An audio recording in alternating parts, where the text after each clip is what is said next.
gives us a little bit different look at that position than we've had before. Look, our big three with Caitlin and Kelsey and Aaliyah, like you got to have certain kinds of vets that fit around them. It doesn't matter what if you don't have connection, if you don't build relationship, and if you don't build trust. Is Stephanie White giving away the Fever's entire game plan for 2025? In her latest interview, she dropped major details about how she plans to use Caitlin Clark and Kelsey Mitchell next season, and I'm honestly shocked no one's talking about it. White literally compared Aaliyah Boston to Nikola Jokic and revealed exactly how she wants to build the offense around Clark. This kind of transparency is completely unheard of in professional sports. Most coaches would rather eat glass than share their strategy this early. Is White making a massive mistake, or is she playing mind games with the rest of the league? Before we move on, I'd like to ask you a small favor. If you appreciate this content, please take a second to like this video and subscribe to the channel. Over 98% of you watch the videos without subscribing. It costs you nothing, but it makes a huge difference to us. So, did you click the subscribe button? Great, thank you so much. Now, back to the video. And continuing to work on our communication and relationship building, because we know at the end of the day,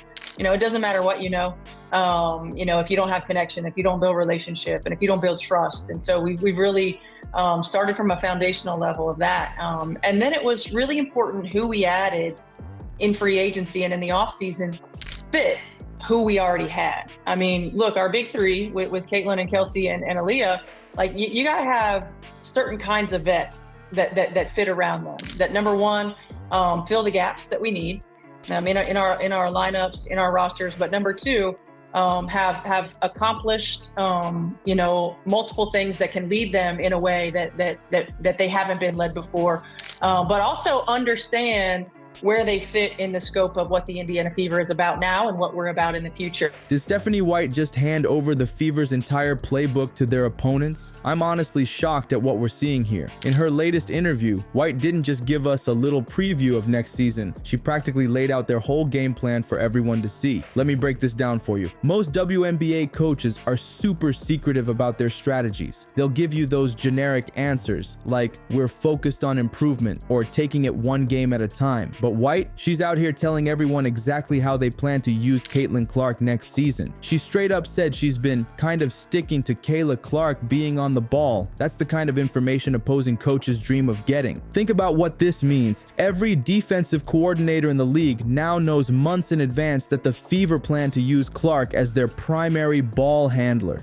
You know what happens next, right? They're going to spend the entire offseason designing specific defensive schemes to shut her down before she even gets started. That's like telling your opponent your first 5 chess moves before the game even starts. But wait, it gets even wilder. White didn't stop there. She went into detail about Sydney Colson's role too, explaining how Colson builds our depth on the perimeter, allows us a little bit more versatility with Caitlin and Kelsey and what we do with them. That's literally revealing how they plan to create different offensive looks using specific player combinations. After that, continue to become, absolutely, to continue to become one of the greatest players in the history of our league, played every different kind of role, is soft-spoken, so when she speaks, you listen because it matters, right?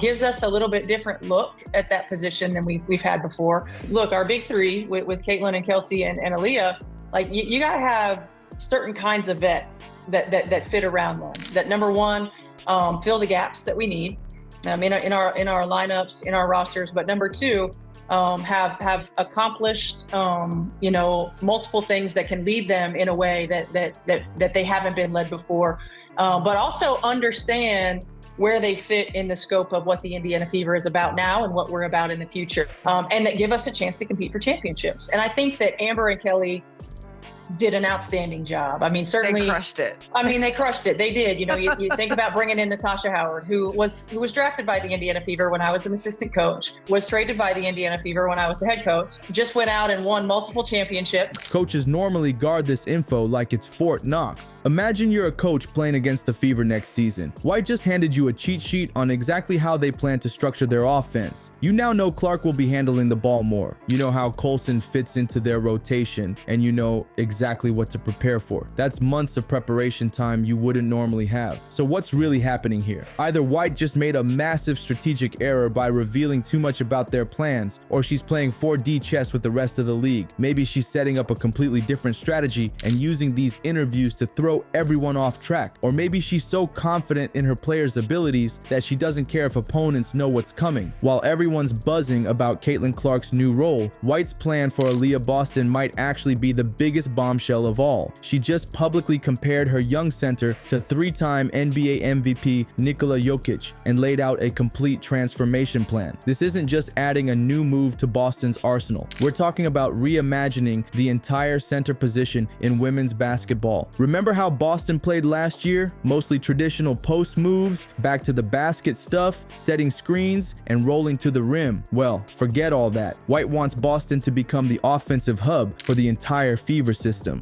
She's planning to get Boston touches all over the court, at the rim, off the block, and most importantly, in positions where she can make decisions and find open teammates. This is revolutionary for the WNBA. We've never seen a team commit to running their offense through a center as a primary facilitator like this. White is essentially asking Boston to become a point center, handling the ball, making reads, and creating opportunities for others. The Jokic comparison isn't just about style, it's about completely changing how the position functions. But here's what really dropped my jaw. White publicly challenged Boston to develop a legitimate three-point shot. This is massive. Boston attempted a grand total of 3 three-pointers her entire rookie season and missed all of them. If she can actually knock down shots from beyond the arc, defenses will have to completely rethink how they guard her. Just imagine what this does for the Fever's spacing. If Boston can pull opposing centers out to the perimeter, it creates driving lanes for Clark and Mitchell. Suddenly the paint isn't clogged, and those two have room to attack. Plus, if Boston becomes a legitimate passing threat from the high post, she can hit cutters and shooters all day long. But I can't help wondering, why announce this transformation to the world months before the season? Every defensive coach in the league now has time to design specific schemes to prevent Boston from getting comfortable in this new role. They'll be ready to double her early, pressure her passes, and force her to prove she can hit that three ball. The biggest question is whether Boston can actually make this leap in just one offseason. Going from a traditional center to a Jokic-like facilitator is an enormous ask, especially when the entire league knows it's coming. We're not just talking about adding a few post moves. We're talking about developing court vision, passing instincts, and an entirely new shooting range. So what are we actually witnessing here? Stephanie White just did something almost unheard of in professional basketball. This level of strategic transparency could be career suicide or absolute genius. Think about it. What if this is all an elaborate smokescreen? White might be setting up expectations for one strategy while secretly developing something completely different. Or maybe she's so confident in her players' abilities that she doesn't care if opponents know what's coming. The real question is whether this transparency creates accountability or vulnerability. Will it motivate her players or put them under impossible pressure? We won't know until next season. What's your take? Brilliant strategy or massive blunder? Drop your thoughts below.